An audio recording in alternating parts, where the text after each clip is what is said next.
देश के 13 पुराने लाइट हाउस जल्द ही पर्यटकों के लिए खोल दिए जाएंगे। बाद में ये फहरिस्त और भी लंबी होगी। संसद की परिवहन, पर्यटन और संस्कृति संबंधी स्थायी समिति की सिफारिशों के बाद पहली बार ऐसा फैसला किया गया है। राज्यसभा टीवी की ये खास रिपोर्ट देखिए। दमन का यह पुराना लाइट हाउस 1884 में बना था और 1999 तक इसने अपनी सेवाएं दी।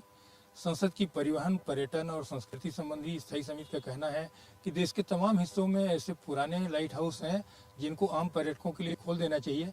ईंट और गारे से बने ये बुलंद लाइट हाउस अरसे से बड़े समुद्री जहाजों से लेकर मछुआरों तक को दिशा दिखाने का काम करते रहे, मगर अब ये पर्यटन का बेहतर जरिया बनेंगे। राज्यसभा में सीपीएम सांसद सीताराम येचुरी की अध्यक्षता वाली संसद की परिवहन, पर्यटन और संस्कृति संबंधित स्थायी समिति ने प्राचीन लाइट हाउसों को पर्यटकों के लिए खोलने की सिफारिश की थी, जिसे सरकार ने मंजूर कर लिया है। देश के अंदर हमारा अनुमान है कि 2/3 लाइट हाउसेस है जो आज काम कर सकते हैं, लेकिन उसका उपयोग नहीं हो रहा। और ये बने कई सदियों पहले। बहुत सारे लाइट हाउस बिल्डिंग्स तो एक्चुअली हेरिटेज साइट्स है, ऐतिहासिक रूप से।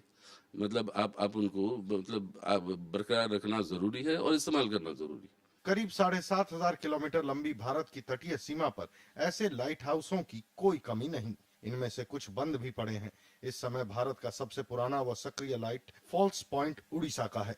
समिति की सिफारिशों के बाद पोत परिवहन मंत्रालय ने पर्यटन के लिहाज से 13 हेरिटेज लाइट हाउसों को पर्यटकों के लिए खोलने का फैसला लिया है।